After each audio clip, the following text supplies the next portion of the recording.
Hello hello hello hello hello hello hello hello hello hello hello hello hello जी नमस्कार। स्वागत आप सभी का अध्ययन मंत्र के पोर्टल पर। मैं Kaushal Saraswat, faculty of science, स्वागत करता हूं आप सभी का। तो very good afternoon to all of you. Chetna Yadav, Monika Beniwal, Shakuntala Sharma, Sujata Suman, Kanika ji and Ruchi Sharma.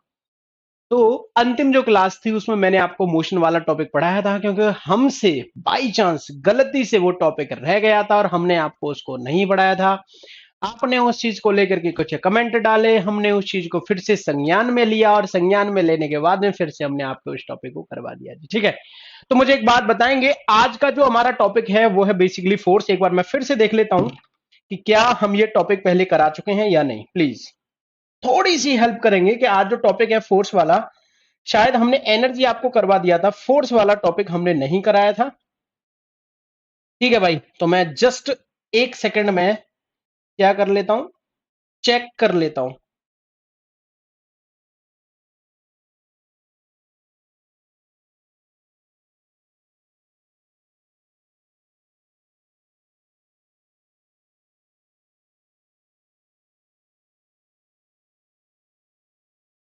ठीक है भाई, तो आज जो आपका टॉपिक है ना, ये आपका फोर्स वाला टॉपिक है, क्योंकि फोर्स हमने नहीं कराया था, हमने एक्चुअली एनर्जी करा दिया था। तो एक बार सभी स्टूडेंट यहां पर जो भी लाइव है ना, मेरी सहायता करेंगे, मेरी हेल्प करेंगे।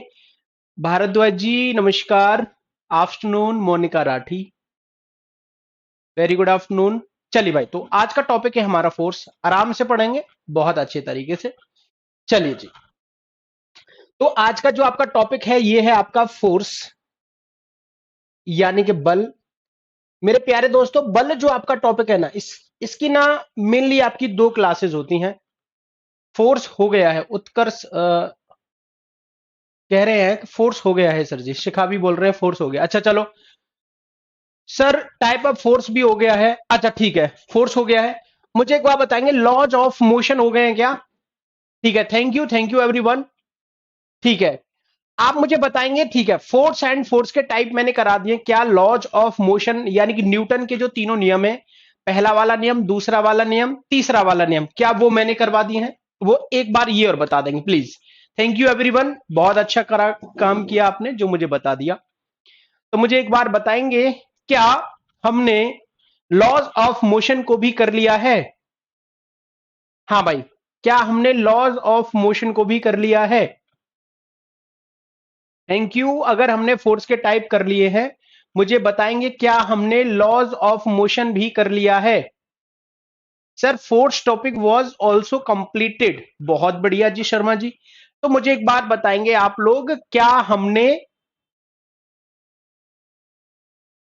लॉ ऑफ मोशन भी हो गया है? चलिए बहुत बढ़िया, इसका मतलब ये है कि यहां तक हमारा ये सब कुछ डन है। अच्छा, एनर्जी वाला टॉपिक भी हमारा हो गया है। ठीक है, क्या हमने ग्रेविटी कर लिया है? एक बार मुझे ग्रेविटी के बारे में और बताएंगे, फिर मैं ग्रेविटी शुरू कर दूंगा। और इस क्लास का नाम मैं कंप्लीट। बहुत बढ़िया, thank you thank you thank you. चलिए चलिए, लॉ ऑफ मोशन भी कंप्लीट हो गए हैं, बहुत बहुत धन्यवाद, बहुत बढ़िया। अब मुझे बताएंगे क्या ग्रेविटी हो गया? क्योंकि एनर्जी तो आपका कंप्लीट है, ये मुझे पता है। एनर्जी आपका कंप्लीट है, ये मुझे पता है, लेकिन मुझे बताएं क्या ग्रेविटी हो गया है या नहीं? प्लीज लिख के बताएंगे क्या ग्रेविटी हो गया है या नहीं। पूजा नेगी जी, एग्जांपल्स यानी क्वेश्चंस मैं बाद में करवाऊंगा, प्लीज। तो मुझे बताएंगे ग्रेविटी हुआ है या नहीं हुआ है। अगर नहीं हुआ है ग्रेविटी, तो आप आज ग्रेविटी के बारे में पढ़ेंगे। ग्रेविटी नहीं हुआ है, बहुत बढ़िया, बहुत बहुत धन्यवाद यार, आप लोग कितने समझदार लोग हैं। चलिए, थैंक यू एवरीवन। चलिए, तो आज हम लोग जो पढ़ने वाले हैं, इस टॉपिक का नाम है आपका ग्रेविटी। और ग्रेविटी का मतलब है आपका गुरुत्व। ठीक है भाई, आज हम जो टॉपिक पढ़ रहे हैं वो टॉपिक है आपका ग्रेविटी। ठीक है भाई, चलिए मेरे प्यारे दोस्तों, अगर आपसे बोला जाता है कि ग्रेविटी क्या है, चलो बहुत बढ़िया।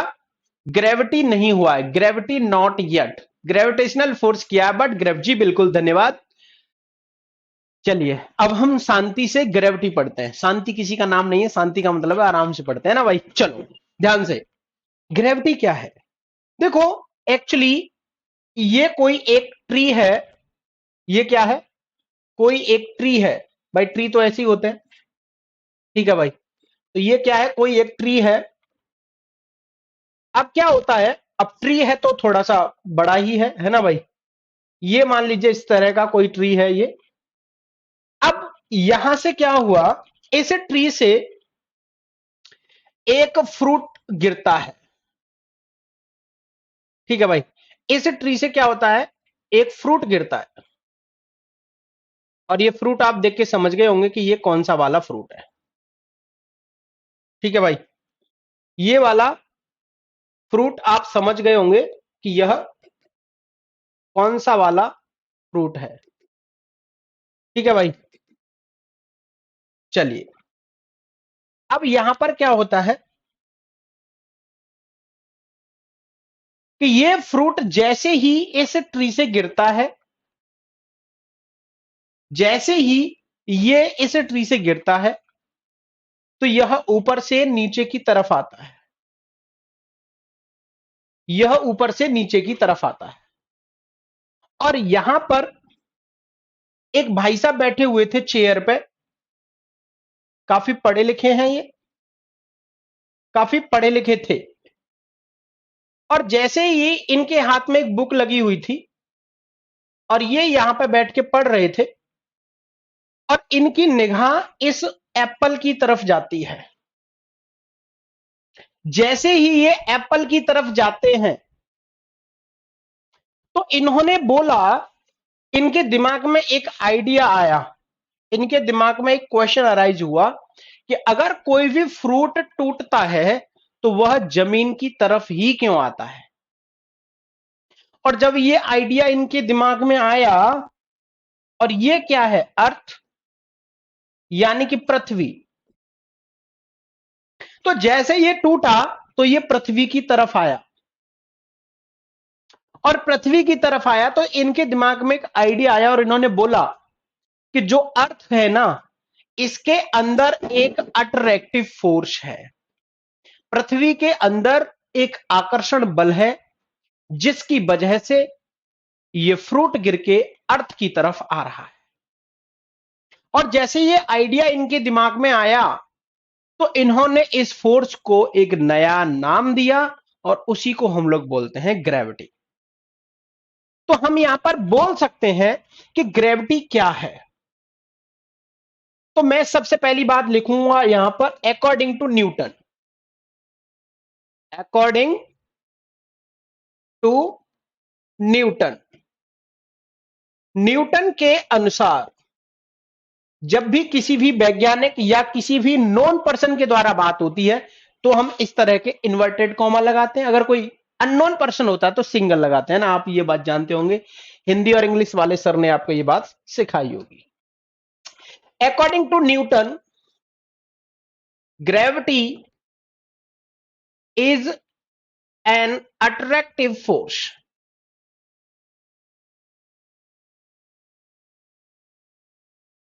गुरुत्व एक आकर्षण बल है। गुरुत्व एक आकर्षण बल होता है। दूसरी बात, ये जो हमारा ग्रेविटी है ना, ये हर प्लैनेट के लिए अलग अलग होता है। तो हम यहां लिख सकते हैं, gravity is different for, gravity is different for different planet. गुरुत्व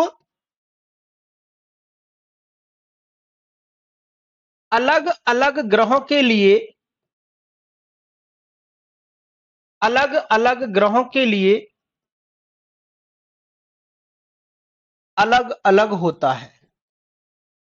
हम इसको भिन्न भिन्न भी बोल सकते हैं।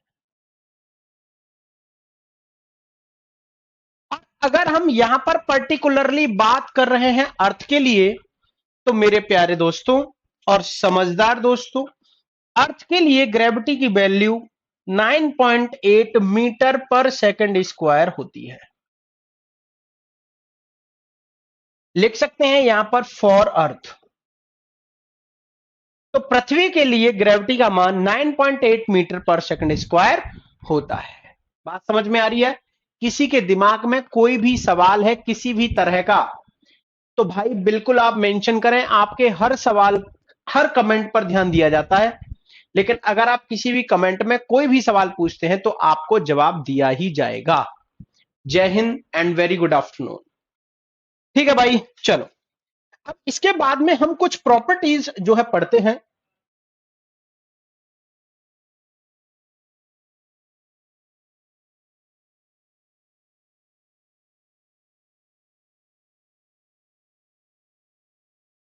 ठीक है भाई, इसके बाद में हम कुछ इसकी प्रॉपर्टीज देखते हैं। तो प्रॉपर्टीज से पहले मैं आपको ग्रेविटी का फॉर्मूला या दूसरे नाम बताता हूं। जो ये हमारा ग्रेविटी है, इसका एक दूसरा नाम भी होता है ग्रेविटेशनल एक्सेलरेशन। ग्रेविटेशनल एक्सेलरेशन, गुरुत्वीय त्वरण, इसको हम लोग क्या बोलते हैं हिंदी में? गुरुत्वीय त्वरण। सबसे पहली बात, अगर आप इसका फॉर्मूला देखेंगे, सपोज दैट यह मान लीजिए कोई भी एक प्लैनेट है और इस प्लैनेट की जो रेडियस है वो है आर, और इस प्लैनेट का मास कितना है आपका? एम। और अगर यहां पर विनीता जी, जो कैपिटल जी था वो हमारा यूनिवर्सल कांस्टेंट होता है, उसको हम कैपिटल जी बोलते हैं। ये हमारा कैपिटल जी नहीं, यह हमारा स्मॉल जी है। यह हमारा क्या है? स्मॉल वाला जी। ठीक है, चलिए अगर कोई प्लैनेट जिसका मास m है, जिसकी रेडियस r है, तो इसके लिए जो ग्रेविटी का जो फॉर्मूला होता है वह हमारा होता है g is equals to G M upon R square. यहां पर अगर हम बात करते हैं, अगर हम यहां पर बात, ये हमारा फॉर्मूला आया है, काफी इंपॉर्टेंट आपका फॉर्मूला है, आपको याद रखना है। और इसमें जो कैपिटल जी है ये है हमारा ग्रेविटेशनल कांस्टेंट। ग्रेविटेशनल कांस्टेंट, इसको हम यूनिवर्सल कांस्टेंट के नाम से भी जानते हैं। इसको हम यूनिवर्सल कांस्टेंट के नाम से भी जानते हैं। हिंदी में हम इसको सार्वत्रिक नियतांक कहते हैं। हम इसको सार्वत्रिक नियतांक कहते हैं। और इसकी जो वैल्यू होती है ना, वो 6.67 10 टू दी पावर माइनस के 11 न्यूटन मीटर स्क्वायर पर किलोग्राम स्क्वायर इसकी वैल्यू होती है। मेरे प्यारे दोस्तों, ग्रेविटेशनल कांस्टेंट का मतलब है यह हर जगह नियत रहता है। यूनिवर्सल कांस्टेंट का मतलब है कांस्टेंट एवरीवेयर। यहां पर m है आपका मास ऑफ प्लैनेट। अगर आप अर्थ के लिए बात करें तो यहां पर अर्थ का मास रख सकते हैं। ग्रह यानी कि पृथ्वी का द्रव्यमान, पृथ्वी का द्रव्यमान। और अगर हम बात करें कैपिटल आर, तो कैपिटल आर यहां पर आपका होता है रेडियस ऑफ अर्थ, यानी पृथ्वी की त्रिज्या। पृथ्वी की त्रिज्या। मेरे प्यारे और समझदार दोस्तों, अगर मैं इसका मास लिखता हूं तो अर्थ का मास होता है आपका 6.64 into 10 to the power 24 kg। और अगर हम रेडियस की बात करते हैं तो अर्थ की रेडियस होती है हमारी 6.4 into 10 to the power 6 meter. तो एक्चुअली यह हमारे दोनों मास और क्या होते हैं? रेडियस होते हैं। अगर आप देखो, मास की वैल्यू रख दो, रेडियस की वैल्यू रख दो, और आप कैपिटल जी की वैल्यू यहां पर रख दीजिएगा। जैसे ही आप सभी वैल्यू यहां पर रखेंगे तो अर्थ के लिए जो ग्रेविटी की वैल्यू है, किसकी वैल्यू? अर्थ के लिए जो ग्रेविटी की वैल्यू है वह हमारी 9.8 मीटर पर सेकंड स्क्वायर निकल के आ जाती है। और अगर हम ग्रेविटी की वैल्यू मून के लिए देखते हैं तो इसकी वैल्यू अर्थ की वैल्यू का अर्थ की वैल्यू का 6th पार्ट होता है। तो ये दोनों बात आप यहां पर याद रख सकते हैं। ठीक है भाई, और इनसे ही आपके क्या है, सवाल भी बनते हैं। ठीक है भाई, इनसे क्या है, आपके सवाल भी बनते हैं। ठीक है भाई, तो इन दोनों बातों को आप याद रख सकते हैं। इनको मैंने ब्रैकेट में लिख दिया है, काफी इंपॉर्टेंट आपके लिए ये बात है। डॉक्टर शालिनी चौहान कह रहे हैं 6.6 इंटू 10⁻⁻34। जी नहीं शालिनी जी, एक्चुअली ये आपने जो वैल्यू लिखी है वह प्लांक कांस्टेंट की वैल्यू होती है 6.604 इंटू 10⁻⁻34 जूल सेकेंड। सर आज बहुत स्पीड से पढ़ा रहे हैं। नहीं भाई, मुझे लग रहा है कि मैं बहुत धीमे धीमे पढ़ा रहा हूं। ठीक है सर, ग्रेविटेशन का ही स्पेशल केस है क्या? ग्रेविटी, बिल्कुल। ग्रेविटी एक्चुअली क्या है, ये हमारा ग्रेविटेशन वाले टॉपिक से ही निकलता है, या हम बोल सकते हैं कि ग्रेविटी समझ में आने के बाद में ही हम ग्रेविटेशन पढ़ते हैं। तो बिल्कुल एक दूसरे से इंटर रिलेटेड बातें हैं। तो मुझे बाकी मेरे दोस्त बताएंगे, क्या मैं आज फास्ट पढ़ा रहा हूं, क्या मैं आज तेज पढ़ा रहा हूं, या फिर आज मेघा जी को ही ये लग रहा है? हाँ भाई, सभी जन बताएंगे एक बार।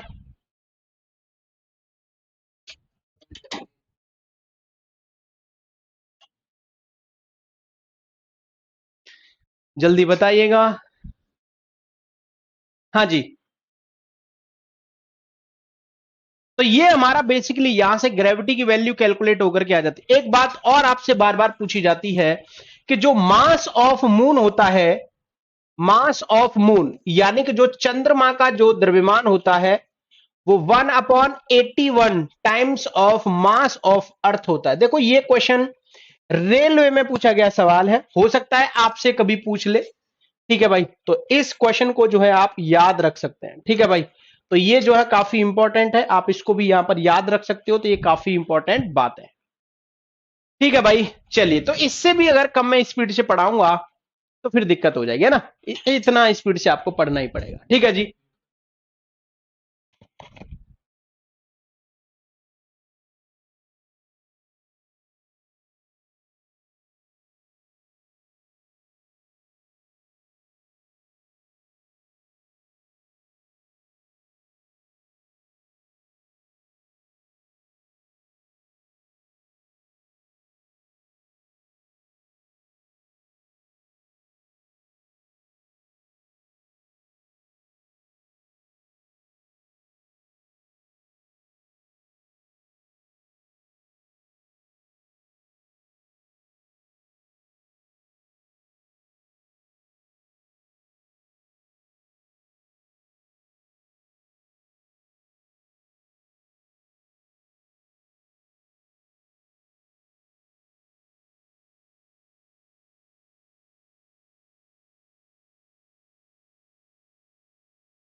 हेलो।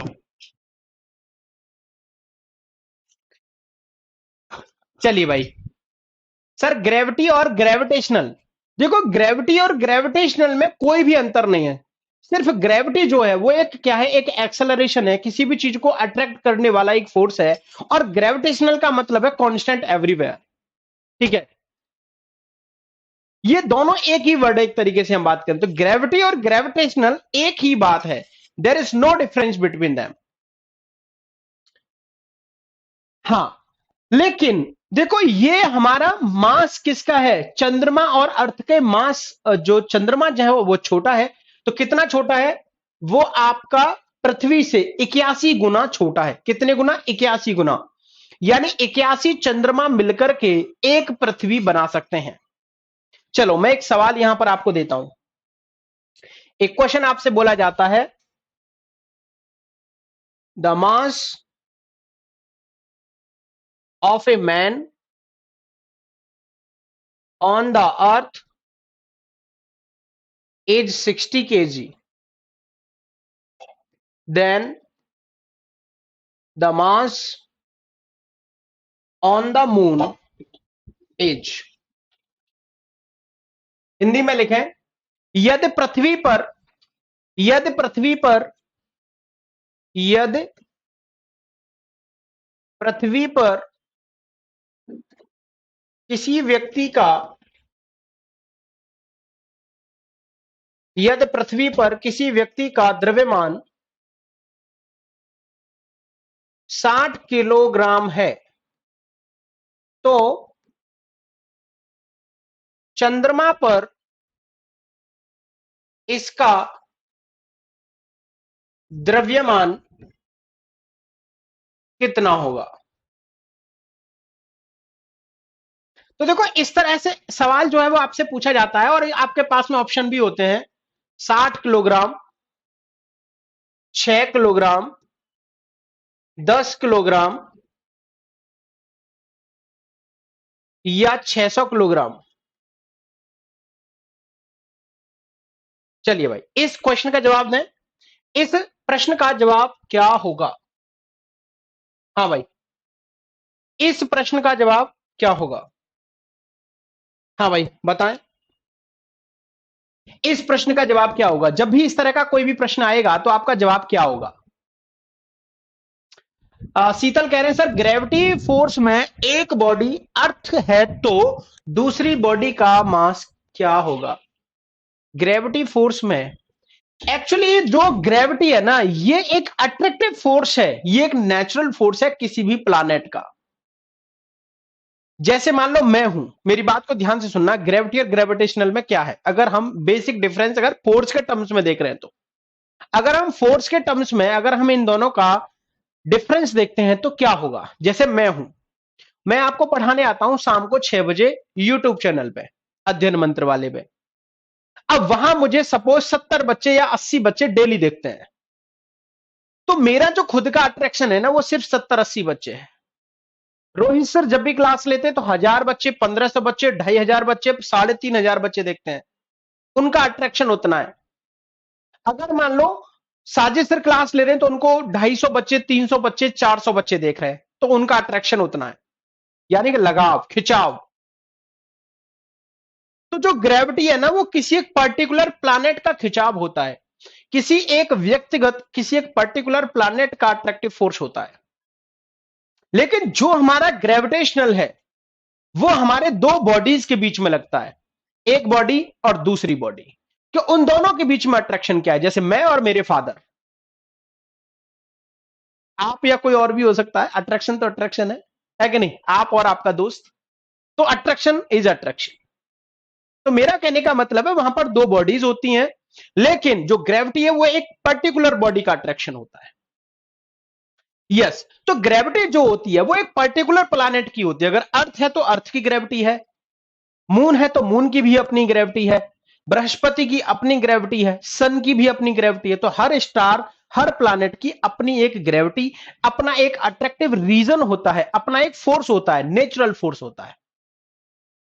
बात समझ में आ गई। चलो भाई, तो मेरे प्यारे दोस्तों देखो यहां पर मास दिया गया है और मास ही आपसे पूछा गया है। तो एक्चुअली जो मास होता है ना, तो आप इसके सॉल्यूशन में यहां पर लिखेंगे कि जो आपका मास होता है ना वो एक इंडिपेंडेंट मास, क्या होता है, एक इंडिपेंडेंट फिजिकल क्वांटिटी होती है। इंडिपेंडेंट फिजिकल क्वांटिटी का मतलब है स्वतंत्र राशि होती है, और स्वतंत्र राशि का मतलब है कि यह सेम रहती है हर जगह पर, सेम फॉर ऑल प्लैनेट्स, सभी ग्रहों पर समान रहता है, सभी ग्रहों पर समान रहता है। लेकिन अगर मैं यहां पर वेट पूछता आपसे, अगर मैं यहां पर आपसे वेट पूछता, वेट का मतलब होता है हिंदी में भार या वजन, और मास का मतलब होता है हिंदी में द्रव्यमान। तो द्रव्यमान जो होता है वह आपका हर जगह नियत रहता है, इसमें कभी बदलाव नहीं आता। लेकिन जो आपका वेट है इसका फॉर्मूला होता है आपका mg, यानी कि जो वेट है यह आपका ग्रेविटी पर डिपेंड करता है। तो सबसे पहली बात है कि जो आपका वेट होता है, सबसे पहली बात डिपेंड्स ऑन ग्रेविटी,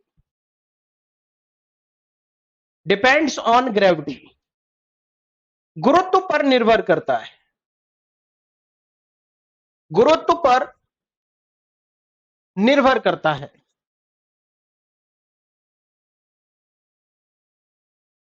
दूसरी बात, पहली बात तो गुरुत्व पर निर्भर कर गया, दूसरी बात क्या है, mg का मतलब क्या हो गया भाई, g आपका एक त्वरण है, m क्या है आपका एक मास है, तो ये फोर्स हो गया। तो हम लिख सकते हैं कि इसकी जो SI यूनिट है ना वो आपकी न्यूटन होती है। क्यों? क्योंकि यह आपका एक फोर्स होता है। तो जो आपका भार है, वजन है, वह एक बल होता है और यह ग्रेविटी पर निर्भर करता है, तो यह आपका बदल जाता है, चेंजेबल होता है ये आपका। इसके लिए आप एक वर्ड यहां पर लिख सकते हो, चेंजेबल या फिर वेरिएबल। हिंदी में आप इसको लिख सकते हो बदल जाता है। तो आपका सिर्फ वेट बदलता है, आपका मास कभी नहीं बदलता। तो इन सभी बातों को आप यहां पर लिखेंगे और चीजें आपको यहां पर समझ में आएंगी। तो यहां पर जो आपसे पूछा गया है ना, वो पूछा गया है कि इसका द्रव्यमान कितना होगा। तो द्रव्यमान तो बदलता ही नहीं है। अगर इसका पहले द्रव्यमान 60 किलोग्राम है तो भैया अर्थ पर भी इसका द्रव्यमान यानी मून पर भी इसका द्रव्यमान 60 किलोग्राम ही रहेगा। और आपका करेक्ट जवाब हो जाएगा यहां पर ऑप्शन नंबर ए वाला। चलिए भाई, बात क्लियर है? यस। तो आप इन दोनों बातों को यहां पर लिख सकते हैं। और आपके एग्जाम के लिए इंपॉर्टेंट बात भी है ये कि what is mass and what is weight, और दोनों में डिफरेंस क्या है। ठीक है, चलो अब मैं आगे बढ़ता हूं। तो ये बात हमने यहां पर मास और वेट की और ग्रेविटी के बारे में समझा। फिर यहां पर एक बात और आती है कि ग्रेविटी किस किस चीज पर डिपेंड करता है। ग्रेविटी, जो ग्रेविटी है, अगर मैं इसका एक बार फिर से यहां पर फॉर्मूला लिखता हूं, अगर मैं ग्रेविटी का यहां पर एक बार फिर से अगर मैं फॉर्मूला लिखता हूं, ठीक है भाई, अगर हम ग्रेविटी का एक बार फिर से यहां पर फॉर्मूला लिखते हैं, ठीक है, जैसे ये कोई भी प्लैनेट है और इस प्लैनेट का जो रेडियस है वो हमारा कितना है r, और इसका मास कितना है सपोज m। तो इसका जो ग्रेविटी है, इसका फॉर्मूला क्या आया था, gravity is equals to G M upon R square. तो सबसे पहली बात यह है कि ग्रेविटी जो है वो मास पर डिपेंड करती है। कब? लेकिन ये कब डिपेंड करेगी, व्हेन, अब जी आपका कांस्टेंट है, जी एंड आर कैसे होनी चाहिए, कांस्टेंट यानी कि नियत। तो अगर आपका कैपिटल जी तो कांस्टेंट है ही, लेकिन अगर आपका आर कांस्टेंट है तो आपका ग्रेविटी मास पर डिपेंड करेगा। दूसरा, आपका ग्रेविटी आर स्क्वायर पर डिपेंड करेगा व्हेन आपका जी और एम दोनों कैसे हैं, कांस्टेंट है। ठीक है, तीसरी बात क्या है, पहली बात, दूसरी बात, तीसरी बात, ये इस बात पर भी डिपेंड करेगा कि इस प्लैनेट का शेप और साइज क्या है। तो हम यहां से नेक्स्ट पॉइंट लिखेंगे, depends on the shape and size, depends on the shape and size, आकृति एवं आकार। तो आकृति एवं आकार पर भी क्या है, ये निर्भर करता है। और नंबर 4 है important, depends on gravity, sorry, depends on density, घनत्व पर निर्भर करता है।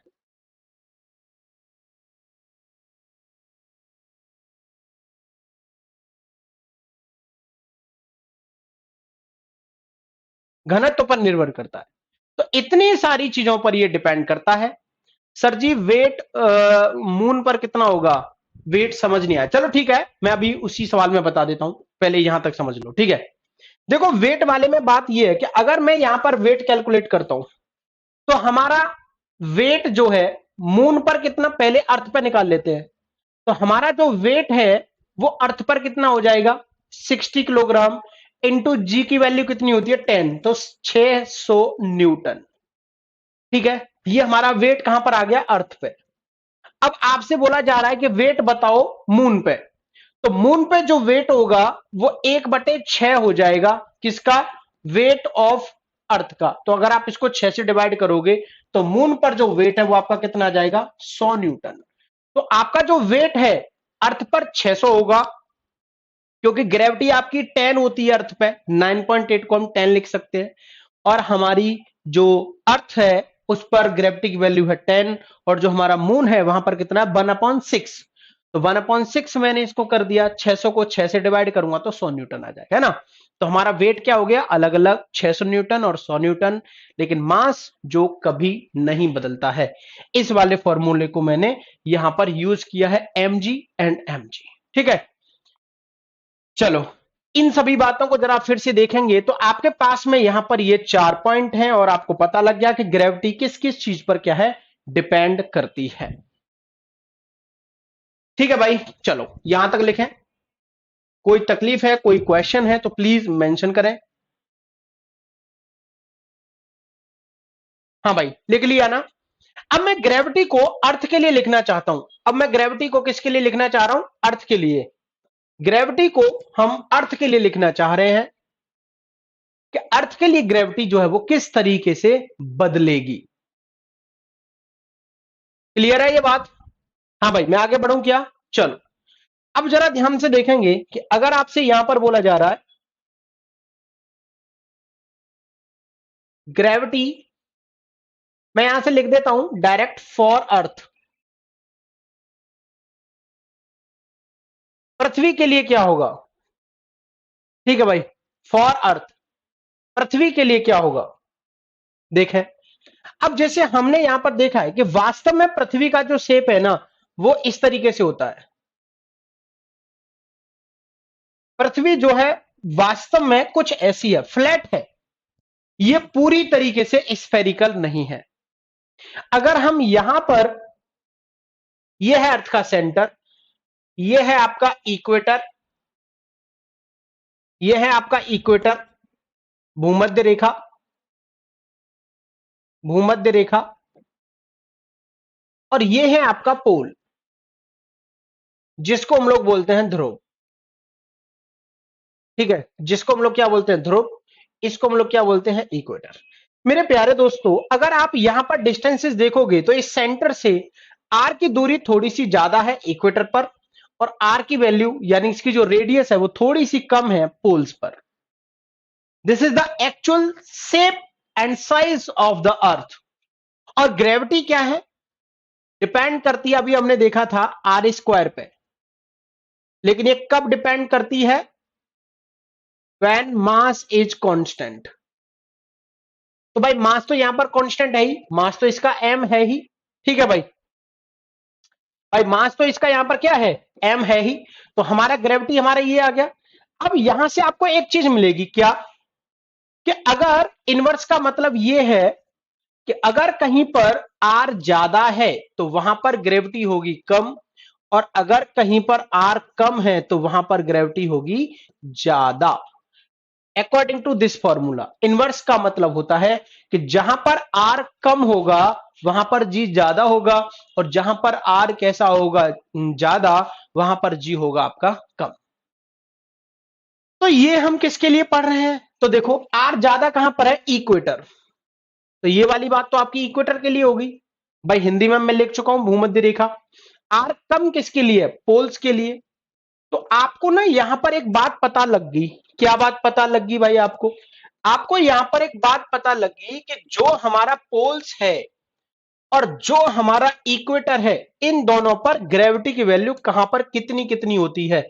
ये वाली बात आपको यहां से पता लगी कि ग्रेविटी की जो वैल्यू है ना, वास्तव में ग्रेविटी की जो वैल्यू है वह आपकी पोल्स पर कैसी होती है, ज्यादा, और जी की वैल्यू आपकी इक्वेटर पर होती है कम। और यही डायरेक्ट क्वेश्चन जो है वो आपसे पूछे भी जाते हैं।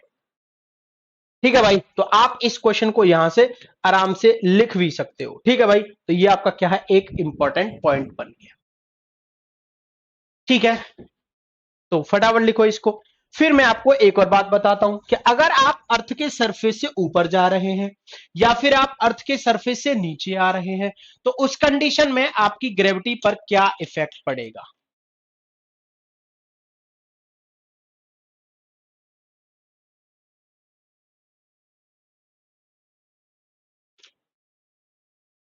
हाँ भाई, फिर से समझो।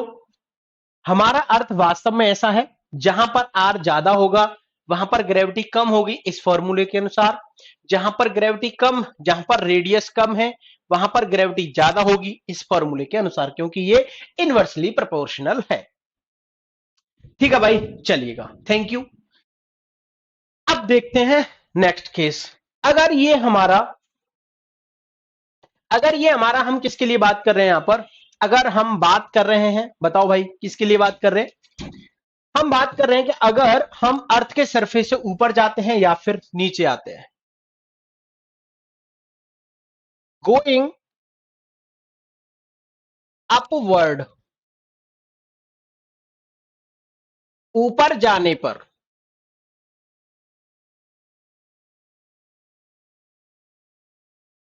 और इसी के साथ दूसरा केस मैं यहीं पर डिस्कस करूंगा, गोइंग डाउनवर्ड, नीचे जाने पर।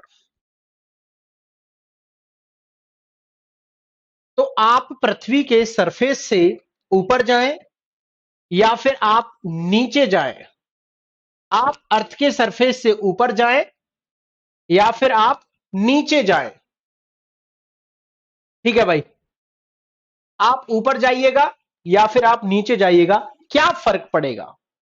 ठीक है, अब जरा ध्यान से देखो। जैसे सपोज दैट अभी हमने बोला था कि अर्थ वास्तव में ऐसा है, थोड़ा सा बड़ा बना लेते हैं भाई।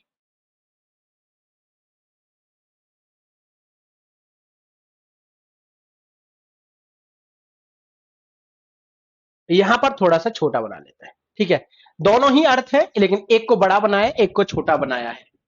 सुनो, ध्यान से सुनो। अगर ये हमारा क्या है, सेंटर, और ये हमारा क्या है, पृष्ठ, यानी कि सरफेस। अगर आप इसके ऊपर जाएंगे, सपोज आप इसके ऊपर चले गए यहां से किसी भी पॉइंट पी पर, तो इस पॉइंट पी पर आप जाएंगे, तो जैसे जैसे आप अर्थ से दूर जाएंगे क्या होगा, जैसे जैसे आप अर्थ से दूर जाएंगे आपकी ग्रेविटी घटेगी। सेम यहां पर भी होता है कि अगर ये आपका सरफेस है, ये क्या है आपका सरफेस है, यानी कि ये आपका पृष्ठ है, और पृष्ठ पर जी की वैल्यू 9.8 होती है। पृष्ठ पर कितनी वैल्यू होती है इसकी, 9.8। पृष्ठ पर जी की वैल्यू कितनी होती है, 9.8। ठीक है भाई, ये जी लिखा है मैंने। जी की वैल्यू पृष्ठ पर 9.8 मीटर पर सेकंड स्क्वायर होती है। अच्छा, जैसे ही आप इसके सरफेस से नीचे आएंगे, सपोज ये इसका सेंटर है और आप यहां तक आ गए। ठीक है, आप यहां तक आ गए, तो जैसे ही आप डी डेप्थ नीचे आएंगे, जैसे ही आप डी डेप्थ नीचे आएंगे, गहराई पर आएंगे, तब भी आपका जी का मान घटता। तो आपको यही बात याद रखनी है। सर जी फिर से दिखा दीजिए, थोड़ा सा रह गया है। भाई gravity is less on poles, नहीं भाई, मैंने शहरावत संगीता जी मैंने इतना लिखा है कि ग्रेविटी की वैल्यू पोल्स पर ज्यादा होती है। पोल्स पर ज्यादा लिखा है, लेस नहीं लिखा भाई, मैंने ज्यादा लिखा है। इस सिंबल का मतलब ये है, जिधर मुंह खुला होता है उधर बड़ा होता है। चलो लिख लो आप, फिर ही मैं बाद में बताऊंगा आगे।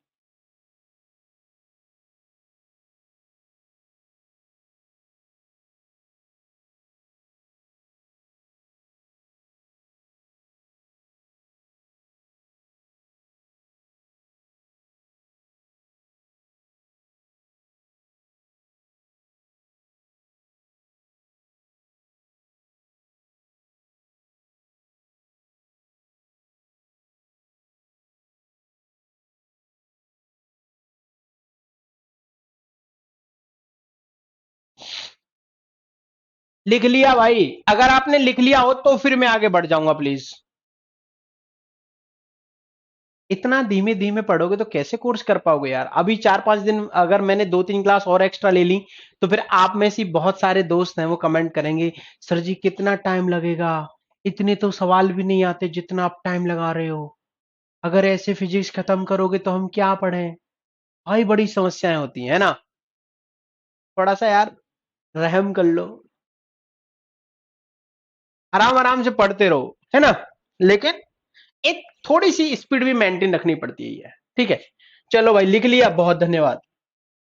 अब यहां पर तो ये बात आपको यहां पर नोट में लिखनी है, इन बोथ केसेस, इन दोनों ही केस में आपको लिखना है यहां पर, इन बोथ केसेस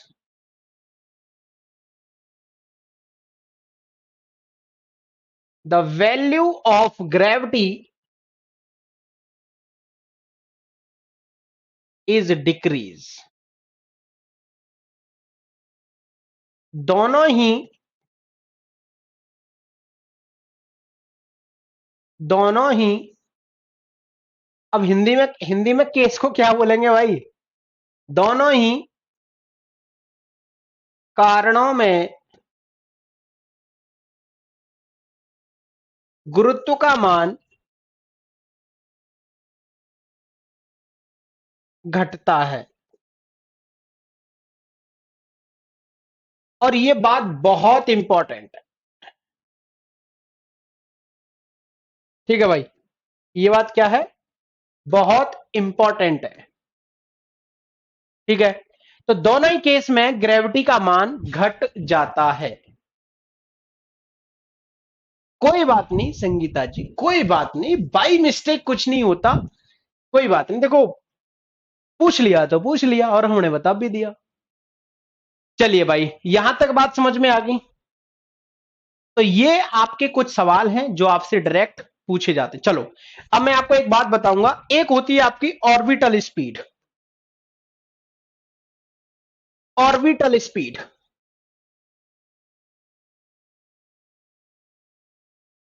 जिसको हम हिंदी में बोलते हैं कक्षीय चाल,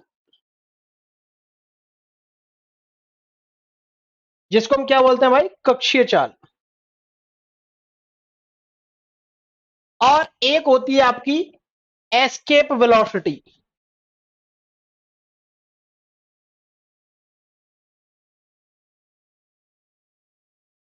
इसको हम लोग बोलते हैं पलायन वेग,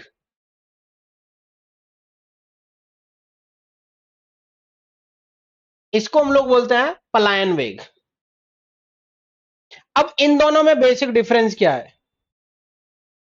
इन दोनों में बेसिक डिफरेंस क्या है?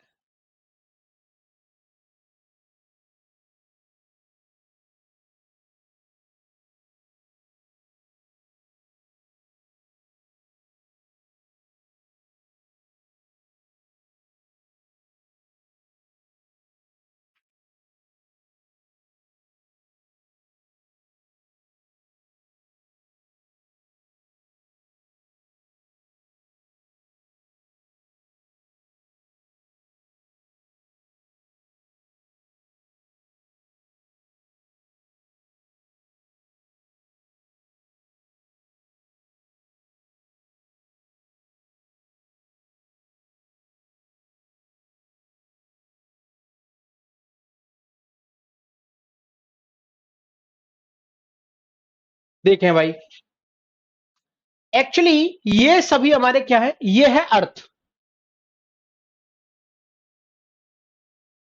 और ये है अर्थ का एक क्षेत्र जिसको हम लोग बोलते हैं ग्रेविटेशनल फील्ड,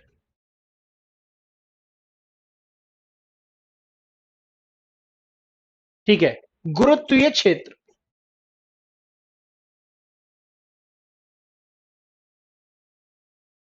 और हमने यहां से किसी भी रॉकेट को लॉन्च करना चाहते हैं, हम यहां से किसी भी रॉकेट को लॉन्च करना चाहते हैं, और अगर हम इस रॉकेट को एक ऐसी वेलोसिटी दें कि ये इस ग्रेविटेशनल फील्ड को क्रॉस करके बाहर चला जाए और कभी वापस ना आए, never return to the earth, never return to the earth, पृथ्वी की तरफ कभी वापस ना आए, पृथ्वी पर कभी वापस ना आए, तो इस वेलोसिटी को हम लोग बोलेंगे एस्केप वेलोसिटी। और इस एस्केप वेलोसिटी का जो फॉर्मूला है वह हमारा यहां पर हो जाता है escape velocity is equals to √2 GRE। अब आप यहां पर इन सभी वैल्यूज के बारे में आप जानते हैं, अच्छे तरीके से जानते हैं। देखो यहां पर जो आपका जी है वो ग्रेविटी है, 9.8 रख दो, आर की आप वैल्यू रख दो, तो यहां पर आपका वी की वैल्यू आ जाती है 11.2 किलोमीटर पर सेकंड, जो आपसे डायरेक्ट पूछा जाता है। अगर किसी भी पार्टिकल को 11.2 किलोमीटर पर सेकंड स्पीड मिलेगी, 11.2 किलोमीटर अगर स्पीड किसी को मिलती है तो वो कभी भी अर्थ पे वापस नहीं आएगा, कभी वापस नहीं आएगा। और अगर हम किसी भी सैटेलाइट को लॉन्च करना चाहते हैं, अगर हम किसी भी सैटेलाइट को लॉन्च करना चाहते हैं, सपोज ये कोई सैटेलाइट है, ये कोई सैटेलाइट है, और आपने इस सैटेलाइट को कोई वेलोसिटी दी, और ये क्या है, अर्थ के ऑर्बिट्स हैं, ये सभी क्या है, अर्थ के ऑर्बिट्स। तो जैसे हम कोई भी सैटेलाइट लॉन्च करेंगे तो वो अर्थ के चारों तरफ घूमता ही रहेगा, इन सभी ऑर्बिट्स में ये घूमता रहेगा, ठीक है भाई, इन सभी में ये क्या है, घूमता रहेगा। तो इस वेलोसिटी को हम लोग बोलते हैं ऑर्बिटल स्पीड, ठीक है, revolving around the earth in the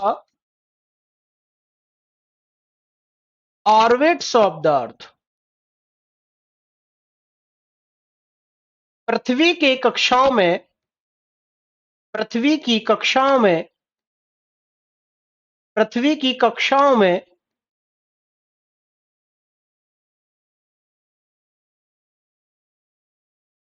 घुमाने के लिए आवश्यक वेग या आवश्यक चाल, इसका फॉर्मूला क्या होता है, इसका फॉर्मूला होता है हमारा VO is equal to √RG। और जैसे ही आप इस वैल्यू को यहां पर रखते हो, जो भी हमने वैल्यूज आपको बताई, आप सारी वैल्यूज को अगर इसमें रखते हो तो इसकी वैल्यू आती है आपकी 8 किलोमीटर पर सेकेंड। तो अगर आप किसी को 8 किलोमीटर पर सेकंड की रफ्तार देते हो तो वो अर्थ के आसपास घूमेगा, यानी कि उसके ऑर्बिट्स में घूमेगा। और अगर आप उसको 11.2 किलोमीटर की स्पीड देते हो तो वो उसको छोड़ करके चला जाएगा बाहर, ठीक है भाई। चलो, तो आज की कहानी का खत्म यही, और यही थी आपकी ग्रेविटी। इन सब, सर ये सब पीआरटी एग्जाम में आएगा, आएगा भाई, इसलिए तो बता रहे हैं, छोटी छोटी बातें बिल्कुल पूछी जाती हैं, है ना, बड़े सवाल हैं आप, आएगा जी, बिल्कुल आ सकता है, ठीक है। तो प्रीवियस ईयर जो आपके क्वेश्चन हैं उसी के आधार पे आपको पढ़ाया जा रहा है, ठीक है जी, हाँ जी। तो आप इन चीजों को याद रखें, अगर आपको इतना ज्यादा लग रहा है तो आप सिर्फ इतना ही पढ़ें, बाहर की किताबें, पुस्तकें, बुक्स कुछ ना पढ़ें, सिर्फ इतना पढ़ें और क्वेश्चंस करें। क्वेश्चंस के लिए आप शाम को 6 बजे अध्ययन मंत्र के यूट्यूब चैनल वाली क्लास में आ सकते हैं। सर सैटेलाइट इनमें कौन सी वेलोसिटी से मूव करेंगे, अरे गीता जी मैंने ये वाली बात तो बताई है आपको, सैटेलाइट, सैटेलाइट कहां पे, सैटेलाइट के लिए कौन सा है, सैटेलाइट के लिए तो ऑर्बिटल है, क्योंकि सैटेलाइट तो इसके आसपास घूमते हैं। तो मैंने यहां पर लिखा है ना, ये हमारा क्या है, सैटेलाइट, तो आप यहां पर लिख सकते हो सैटेलाइट के लिए ऑर्बिटल, यानी सैटेलाइट के लिए 8 किलोमीटर पर सेकंड देना पड़ेगा, और रॉकेट के लिए आपको ये वाली देनी पड़ेगी। तो अगर आप रॉकेट लॉन्च कर रहे हैं तो ये वाली, और अगर आप सैटेलाइट लॉन्च कर रहे हैं, अगर आप सैटेलाइट लॉन्च कर रहे हैं तो आपको ये वाली।